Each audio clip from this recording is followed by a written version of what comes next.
Hello दोस्तों आज के वीडियो में बात करने वाले हैं दोस्तों आज के एक main most important interview question के बारे में जो होता है दोस्तों इंडस करंट क्या होता है। मतलब जो ट्रांसफार्मर होता है दोस्तों, ट्रांसफार्मर में हमारे इंडस करंट क्या होता है। यह वर्ड आपने इंटरव्यू में काफ़ी बार सुना होगा दोस्तों कि इंडस करंट क्या होता है तथा या इसे किसको बोलते हैं या किस कारण होता है, इससे क्या इफेक्ट होते हैं। मतलब इसके बारे में सारी डिटेल्स आज की वीडियो में देखेंगे, इसलिए वीडियो पे आप बने रहें दोस्तों।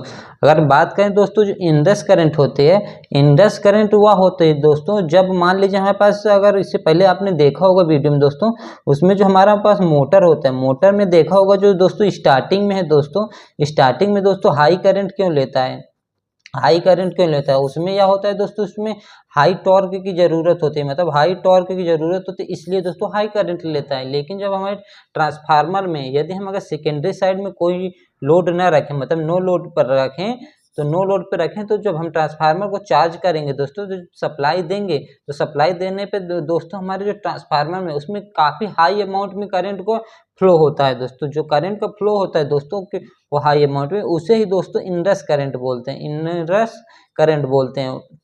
क्योंकि दोस्तों जो हमारा ट्रांसफार्मर होता है, जो सेकेंडरी में नो लोड पे हम चार्ज करते हैं, तो हमारा जो प्राइमरी में फ्लक्स बनता है, फ्लक्स बनता है वो कोर के माध्यम सेकेंडरी की वाइंडिंग को कर देते हैं, जिससे हाई अमाउंट में करंट का फ्लो होता है। लेकिन वह यह भी होता है दोस्तों, यह कंडीशन नो लोड में होती है। क्योंकि अगर बात करें दोस्तों, जब सप्लाई देते हैं ट्रांसफार्मर सप्लाई देते हैं, जैसे कि हम जाते हैं उसमें एसी सप्लाई देते हैं। एसी सप्लाई दोस्तों उसमें होता है साइनसोइडल वेव फॉर्म होता है, साइनसोइडल वेव फॉर्म होता है। लेकिन वो इसमें यह होता है दोस्तों, क्योंकि उसमें हम एवरेज करें तथा आरएमएस वैल्यू मान होता है। क्योंकि अगर वोल्टेज आरएमएस वोल्टेज की बात करें दोस्तों, तो उसमें होता है VM sine omega T, sine omega T. अगर बात करें दोस्तों इसमें वीएम के मान लें 220 वोल्ट में, सिंगल फेज की बात करें 220 वोल्ट के लेकर चलें दोस्तों, तो उसमें अगर हम कैलकुलेशन करें दोस्तों साइन ओमेगा टी के, अगर देखें तो कितने समय के लिए देखें, तो अगर उसको वैल्यू को कैलकुलेट करके चेक करें दोस्तों, तो यह लगभग 300 के एबव जाता है। 300 के एबव हम वोल्टेज को सप्लाई करते हैं। इसलिए दोस्तों हमारा अगर वोल्टेज ज़्यादा है दोस्तों, तो फ्लक्स ज़्यादा जनरेट होता है, फ्लक्स ज़्यादा जनरेट होता है दोस्तों, तो वह यह होगा दोस्तों, उसमें सेकेंडरी वाइंडिंग ज़्यादा फ्लक्स कट करेगी, जिससे हमारा करंट का मैक्सिमम फ्लो होगा। इसलिए दोस्तों इसी यहाँ पर इंडस करंट बोला जाता है। मतलब नो लोड कंडीशन में अगर ट्रांसफार्मर को चार्ज किया जाता है, तो उसमें हाई अमाउंट में करंट का फ्लो होता है। अगर बात करें दोस्तों जो इंडस करंट हो, इससे कोई हमारा परमानेंट फॉल्ट नहीं जनरेट होता है। मतलब जो हमारा कोई परमानेंट फॉल्ट सर्किट में जनरेट नहीं होते, लेकिन हमारा दोस्तों इससे ये होगा दोस्तों अनवांटेड स्विचिंग करने लगता है। मतलब अनवांटेड स्विचिंग को वर्क करना, अनवांटेड स्विचिंग का मतलब ये हो गया दोस्तों, अगर हमारे सर्किट में ब्रेकर वगैरह लगे हैं, जैसा कि जानते ट्रांसफार्मर से सप्लाई हमारे पास डायरेक्ट ब्रेकर में आता है, ब्रेकर में है दोस्तों, हाई करंट में अगर ब्रेकर में जा रहा है दोस्तों, वहाँ पे स्विचिंग होने की प्रोबेबिलिटी रहती है, मतलब स्विचिंग हो सकता है। क्योंकि अगर हाई करंट जा रहा है तो वहाँ पर रिले वगैरह लगा रहता है, वो हमारा सेंस कर जाएगा।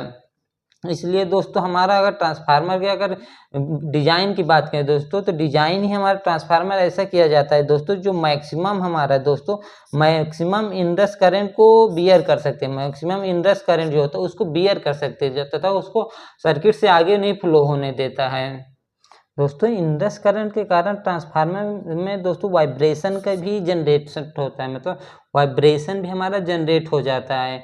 इसलिए दोस्तों अगर इंडस करंट अगर हम कैलकुलेट करें दोस्तों, तो इंडस करंट हमारा जो नॉर्मल फुल लोड करंट रहता है, जो दोस्तों ट्रांसफार्मर के अगर फुल लोड करंट है दोस्तों, उसका हमारा 2 से 10 टाइम्स तक जा सकता है। मतलब हमारा जो ट्रांसफार्मर है उससे 2 से 2 टाइम्स उसकी फुल लोड करंट का इंडस करंट जा सकता है। मतलब इस बात करें अगर यह कैसे कैलकुलेट होगा, तो इसके लिए हमारे पास एक फार्मूला होता है। तो दोस्तों फार्मूला की बात करें दोस्तों, फार्मूला होता है दोस्तों IP इक्वल टू होता है दोस्तों 1.414 इंटू VM/R। या फार्मूले के माध्यम से दोस्तों हम निकाल सकते हैं दोस्तों कि हमारे ट्रांसफार्मर में इंडस करंट कितना है। अगर बात करें दोस्तों, जो IP का मतलब होता है दोस्तों इंडस करंट होता है, इंडस करता है। VM की बात करें दोस्तों, जो जिया होता है दोस्तों peak magnitude off peak magnitude of applied बोलते हैं, मतलब वोल्टेज जो अप्लाइड किया है तो उसका पीक मैग्नीट्यूड में जो मैक्सिमम वोल्टेज जाता है दोस्तों, जिसे आरएमएस वैल्यू बोलते हैं दोस्तों, वह हमारा पीक मैग्नीट्यूड वोल्टेज को कैलकुलेट करते हैं। तथा अगर बात करें दोस्तों आर होता है दोस्तों, आर की बात करें तो यह वाइंडिंग रेजिस्टेंस होता है, जो ट्रांसफार्मर की वाइंडिंग रेजिस्टेंस होता है दोस्तों, वह भी हमारा कैलकुलेशन में इसका काउंट होता है। इसलिए दोस्तों अगर हम किसी ट्रांसफार्मर की इंडक्स करंट अगर कैलकुलेट करें इस फार्मूला में रख के, तो उसको हम निकाल सकते हैं कि हमारा कितना इंडक्स करंट जा रहा है।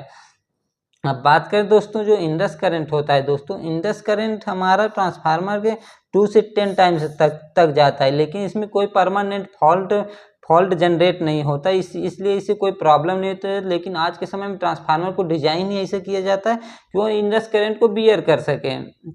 इस तरह दोस्तों अगर आपसे कोई भी ये क्वेश्चन पूछे दोस्तों कि इंडक्स करंट क्या होता है ट्रांसफार्मर, तो आप उसको इजीली बता सकते हैं दोस्तों।